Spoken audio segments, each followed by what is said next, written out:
En plein dans l'apocalypse, une seule figure de proue, une légende millénaire qui avait déjà fait ses preuves il y a 800 ans, se dresse devant l'intégralité du Gorosei démon aux formes démoniaques, presque inhumaines, qui représentent le pouvoir, comme dans la mythologie, comme dans pas mal d'histoires. On associe, là encore, le démon, les aspects démoniaques les plus vils, les plus sournois, avec l'image du pouvoir du centre du monde, du centre directif. À croire qu'en ce bas monde, que ce soit dans une fiction ou dans la réalité, il est impossible de te hisser jusqu'au sommet du pouvoir sans vendre ton âme au diable.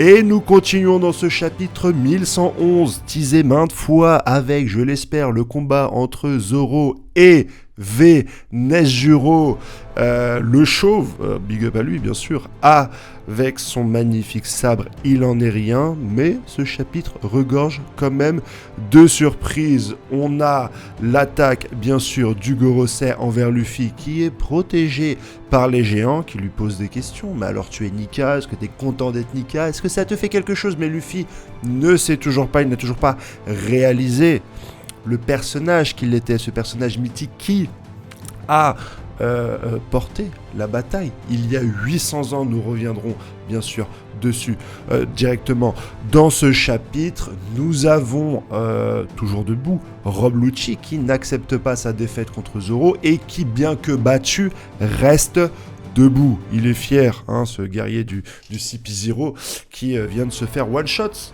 finalement, est-ce qu'on pourrait dire ça, par celui qui se bat et qui possède 3 épées. On a Warcuri qui va lancer une déferlante de haki. C'est un de mes personnages préférés. J'ai fait mon top directement sur Twitter. Je vous le donne en rapide, bien sûr. En top 1, Nesjuro, le squelette. Bien entendu, en deuxième, l'oiseau. Il ressemble à un Pokémon. Il est hyper bien fait. Donc pourquoi pas. En troisième, je mettrai le sanglier, Mars Warcuri, parce que j'adore son design. En quatrième, le vert, bien sûr, j'ai toujours pas été voir Dune 2 au cinéma, mais je devrais y aller ce week-end.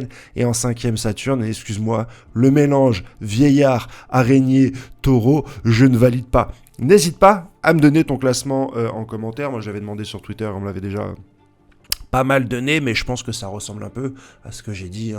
Soyons clairs ensemble. Des membres du Gorosei essayent de rentrer dans le labo phase. Je crois que le docteur Vegapunk est en train de manger des frites, mais on n'a pas le timer vraiment qui a évolué. On n'a pas d'indication dans ce sens-là dans les premiers spoilers qui nous sont donnés, bien sûr. Une transformation de Luffy, un des aspects les moins développés de ce personnage qui a normalement une imagination infinie, nous est représentée directement dans ce chapitre puisque Luffy va créer une batte de baseball pour faire un home run avec les membres du Gorosei. D'un côté, c'est intéressant parce qu'on voit les limites du pouvoir de ce personnage qu'il y a à l'imagination en train de se réaliser directement dans ce chapitre avec cette technique-là. Il l'avait fait avec les lunettes, il le fait le plus généralement lorsqu'il se fait blesser, mais l'imagination en forme attaque, on l'a finalement que très peu vu et c'est intéressant de le voir pour un petit peu jauger de la puissance de ce pouvoir. A contrario, et malheureusement, en termes de tension, l'éclipse présentée par Oda la semaine dernière se retrouve, malgré elle, amoindrie lorsqu'elle se fait battre par un unique personnage qui est mort de rire et qui va imiter une batte de baseball et un home run pour pouvoir se débarrasser d'elle. Voilà, c'est tout ce que j'avais à dire de ce côté-là. La fin du chapitre, qu'on attend avec impatience parce qu'on sait que pendant 3 semaines, on n'aura plus de chapitre de One Piece, donc ça va être assez dur de se contenter de ce dernier cliffhanger qui, normalement, devrait nous émoustiller. Connaissant Eiichiro, je vous rappelle qu'il fait ce genre de pause tous les ans, elle est là, à la fin, le robot qui se réveille et qui proclame « Je suis désolé, Joy Boy ». Comme le fut Zunesha. Là encore, on a des personnages qui semblent avoir et l'esprit et le corps dissociés.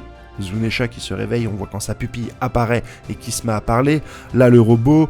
Pourquoi est-ce que des gens s'excusent envers Joy Boy? Est-ce qu'ils ont été soudoyés par une puissance démoniaque?